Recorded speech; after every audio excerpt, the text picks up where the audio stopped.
سب سے اہم رشتہ خامد اور بیوی ہے، سب سے اہم رشتہ خامد اور بیوی ہے۔ یہ میں ہوائی فائر نہیں کر رہا، گنو ماں باپ کے لیے کتنی آیات ہیں، چند ماں باپ کے عظمت احترام، چند آیات اولاد کے لیے، چند آیات بہن بھائیوں کے لیے، چند آیات، لیکن خامد اور بیوی کے لیے سینکڑوں آیات ہیں، پورا مضمون چلتا ہے، پوری صورت چلتی ہے کہ ایک گھر کیسے آباد ہو۔ قرآن نے کس رشتے پر زور دیا وہی اہم ہو۔ کتنا یہ رشتہ ذلیل ہو چکا ہے، کتنی بیویاں روزانہ مار کھاتی ہیں، کتنی بیویوں کو مارا جاتا ہے، گالیاں دی جاتی ہیں، ان کے ماں باپ کو گالیاں دی جاتی ہیں، ان کے بہن بھائیوں کو گالیاں، ساس سسر کتنی ننگی تلوار ہیں۔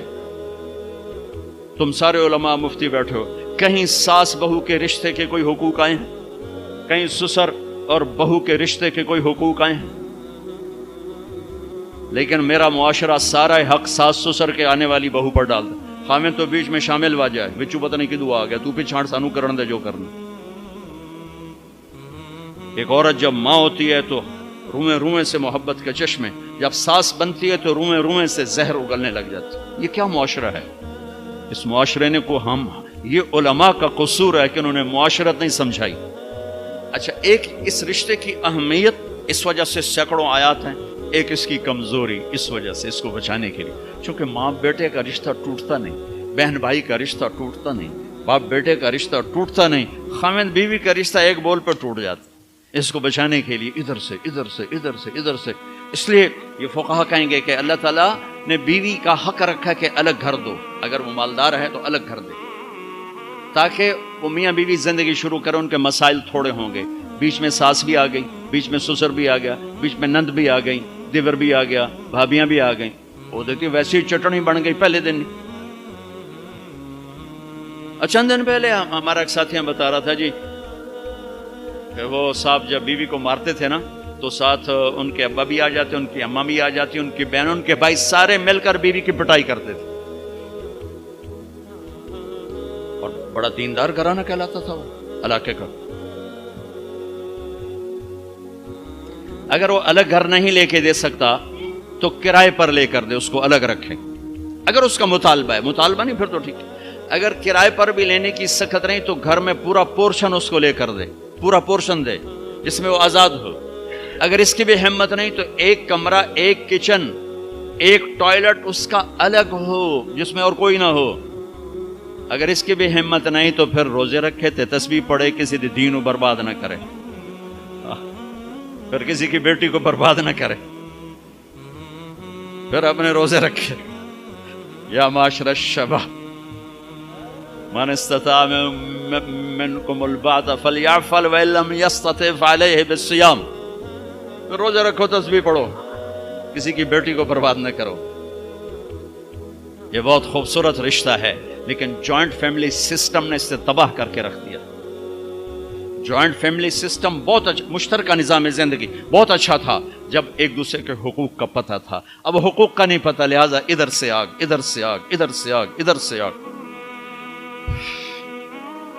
میں سر درد کا مریض ہوں، تھوڑی تھکاوٹ شروع ہو جاتی، فاقہ شروع ہو جاتا، تو میں روزے رکھنے کے لیے مری چلا جاتا ہوں کہ چلو کچھ ٹھنڈک، روزے کا لمبا ہونا اور ٹھنڈک شاید اس کو کچھ وہ بیلنس کر دیتا ہے، تو میں کچھ 3-4 روزے پھر بھی چھوٹ جاتے ہیں لیکن اکثر پورے ہو جاتے ہیں۔ تو بھربن میں وہاں ایک جگہ میں ٹھہرتا ہوں، تو عصر کے بعد میں تھوڑا بیان کرتا ہوں معاشرت پر۔ تو پہلی دفعہ جب میں وہاں ٹھہرا تو 8ویں دن امام مسجد کی بیوی آئی ہمارے پاس، میری بیگم کے پاس، کہ جی بیگم صاحب، میں نے آپ کا اور مولانا کا شکریہ ادا کرنا ہے کہ آج میری زندگی کا پہلا ہفتہ ہے میرے خامد نے مجھے مارا نہیں، پہلا ہفتہ۔ امام مسجد، امام مصلی پہ کھڑے ہونے والے، کہا پہلا زندگی کا ہفتہ ہے میرے خامد نے مجھے مارا نہیں، ورنہ میری ہر دوسرے دن پٹائی ہوتی تھی۔ اور 10ویں دن امام صاحب خود آ گئے، کہا مولانا صاحب ہمیں پتہ ہی نہیں تھا زندگی کیسے گزار، ہمارے جو ماحول میں تھا ہم وہی کر رہے تھے۔ کہ میرے بہنوئی نے میری بہن کی ایک دفعہ ٹانگ توڑی، ایک دفعہ بازو توڑا، اور عالم دین ہے، عالم دین ہے۔ ہمیں کسی نے یہ بتایا نہیں تھا. ہم نے زندگی میں پہلی دفعہ یہ باتیں آپ کے منہ سے سنی کہ زندگی کیسے گزار. عورت پر مرد کا اعتماد. کتنے لوگ ہیں بیویوں کے روزانہ موبائل چیک کر رہے ہوتے ہیں, کدھر کال کی تھی, کیا میسج آیا تھا. انہیں شریف زادیوں کو برباد کر کے رکھ.